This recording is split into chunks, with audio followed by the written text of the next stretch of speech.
And welcome to another edition of Kyle Meredith with. It's the interview series presented by WFPK at WFPK.org, Consequence, and the Consequence Podcast Network.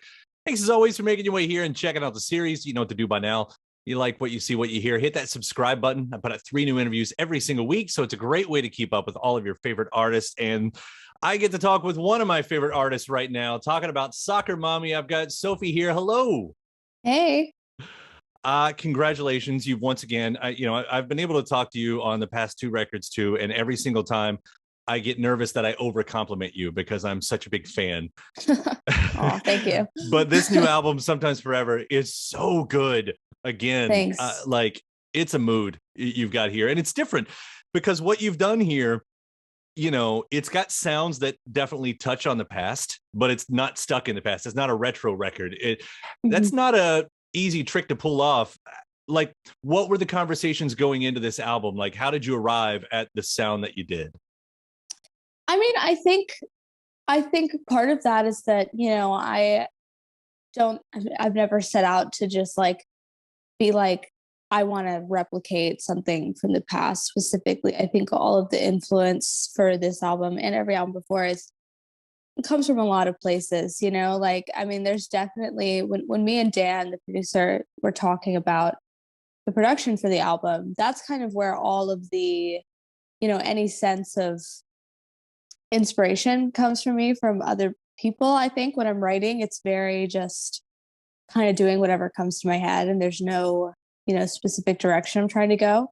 But with the production, me and Dan talked a lot about wanting to basically kind of get these really solid live band takes, and just get a really, really good sounding room, not put it in this situation where we're wanting to take these band takes and make the song just with all that and kind of have it, stuff that we can tweak a lot with that. We really wanted to get those takes and then build all of this, these synths, these production elements, these different interesting sounds, different lines on top of this song that even just the live take sounds great. And, you're just adding all this extra stuff on top that will give it more life, but you don't need to mess with that core at all. And we talked a lot about a lot of 80s bands that had a lot of music that really just had that feeling. Even someone like the Smiths, when you listen to the Smiths, it sounds like a band playing. And for me, the band that is playing with me right now, we've gotten so tight and we play off each other a lot live. It's not that calculated all the time. And I just really wanted to capture that and get that sound, because I feel like there's not a lot of that going on right now, just trying to get a really live sounding record. I mean, obviously we did other stuff on top of it. It's not just 4 people playing, but yeah, I wanted to get that life in there. Yeah. I think one of the things that caught me off guard that I didn't expect is to be such a percussive record too. I pay attention to your guitar lines a lot of the time, but there are certain parts of it I was thinking, I mean, definitely the 80s influences there, but I also heard the Ills and PJ Harvey, especially the Nick Cave era PJ Harvey with that kind of percussion. It's Unholy Affliction, I think, is a great example of that. Yeah. Was that also a part of it? Because those drums or whatever percussive instruments using really does stand out on this and carries these songs in a different way than usual. Yeah, that entire song, I mean, there's a couple moments where there's effects on some stuff, but that's just live drums.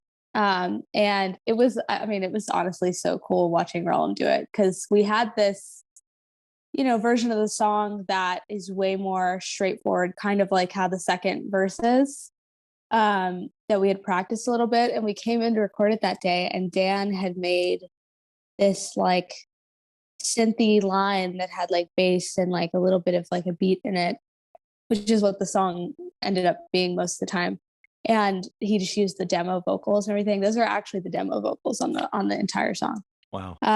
And yeah, it sounded really cool. We were like, okay, let's go in and just record the song anyway, and then we can use these things where we want. And we ended up just wanting to mostly use that and Roll'em the drummer, he went in and just like played along to that synth part, just like doing this really crazy beat, because the beat is very like specific in it, and did like 2 or 3 takes, and we just like got to use like all of that basically to like the whole song. But it was really awesome. It was really fun.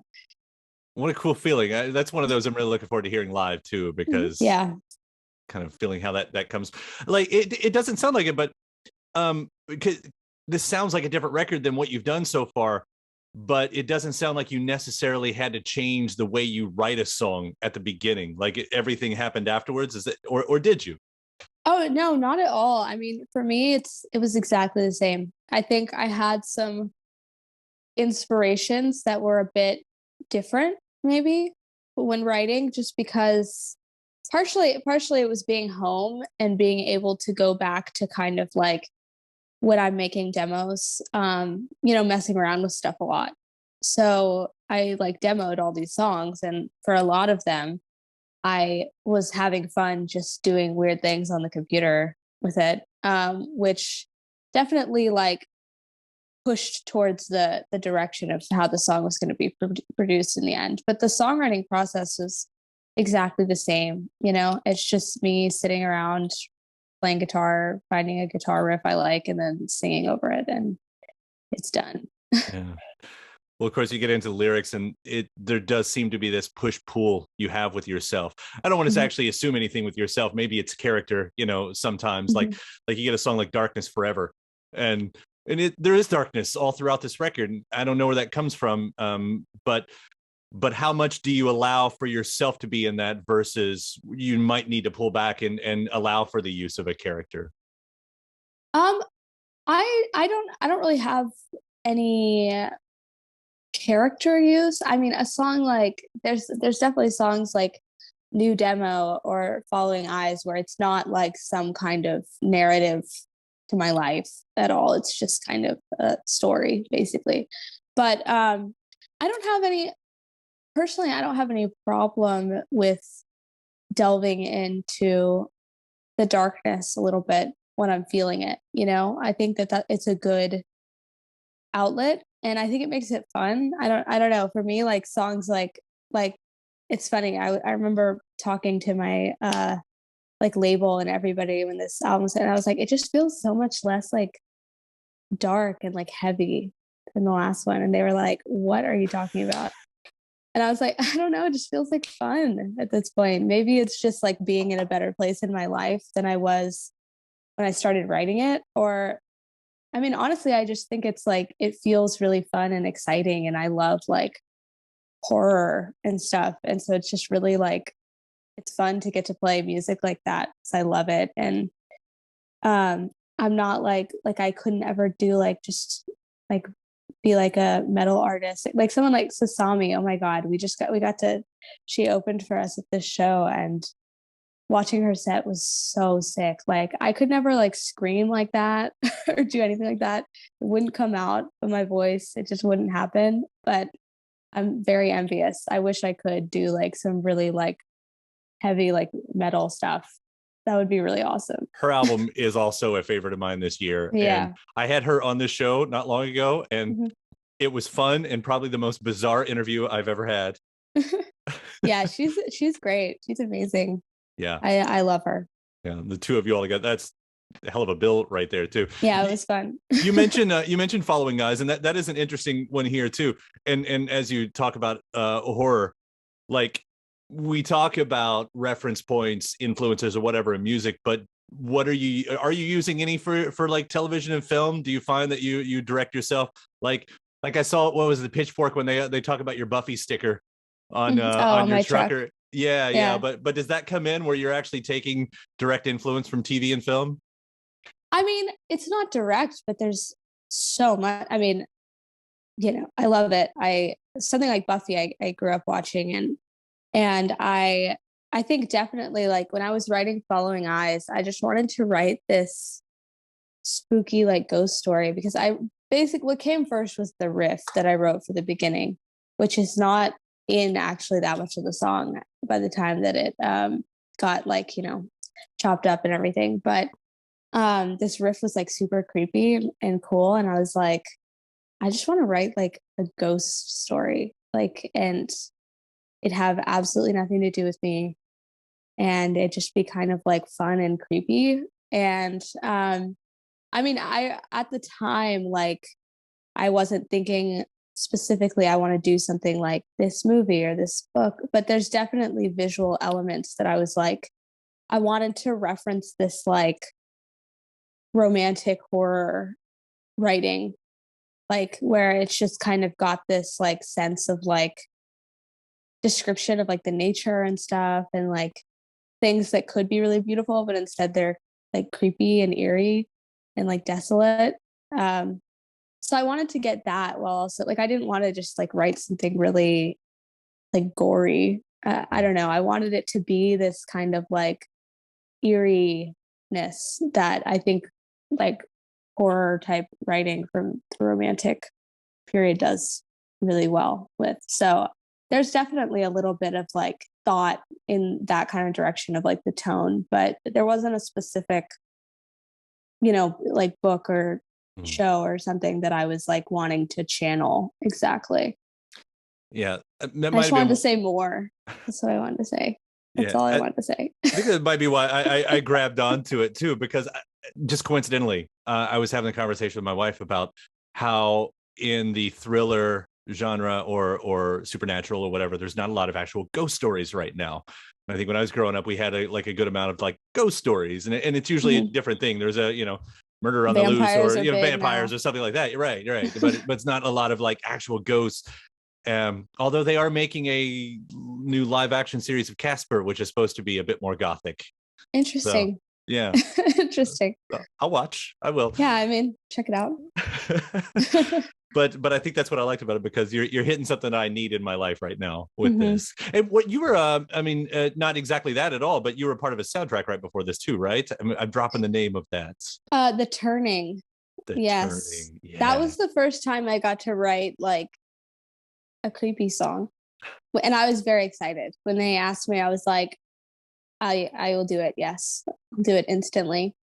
Um and for that one specifically, they actually, it's funny that you said PJ Harvey, because they actually specifically were like, I had to write it for them, and they were like, they were like, here's like PJ Harvey Rid of Me as a reference.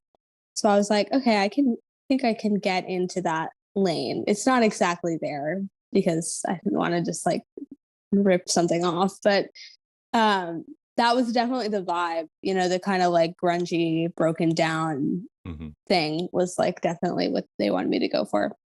Do you like that? I mean, having a reference point like that given to you, is that helpful? I'm sure it's different. It wouldn't usually be, I guess, but for if somebody, if somebody's asking you to write something for a movie, I think it's a little bit helpful because they obviously have a very specific thing in mind that they're wanting, and unless they give you some kind of um like a couple albums that is like the tone that they're Mhm. wanting, it would definitely be hard to just like guess as to what exactly they're hoping for. Right. Right. Well, I quickly want to also the lyrics just all over the place. I could throw a dart at so many of these. New demo I wrote down. But what is a dream but a light in the darkness, a lie that you wish would come true? Probably that might be my favorite moment on the record right there. Oh yeah, Yeah. Do you that's remember cool. like I what was on your mind there? when I sat down to write new demo, I wrote it pretty quickly, and I was just trying to capture this, like, I mean, I wasn't, obviously it has, you could parallel it to the real world, but I was trying to more imagine this fictional world of like chaos and apocalypse. And I was trying to basically, I guess, with the chorus specifically, like the idea is supposed to be kind of like, is is it worth it to reach for hope in such a such a desolate world where everything is bad? Like, hope can be uplifting, but is it does it change it? Does it matter in the sense of this, like, this terrible situation where the world is flooding, or there's a creature that lives in the city that eats people. Um, like just kind of, yeah, it was just kind of battling with that idea of like hope and hopelessness, basically. Yeah, it's quite the opposite of like the Disney lyric of a dream is a wish your heart makes. Yeah. That's the other side of that line right there. Other side of the coin. Yeah.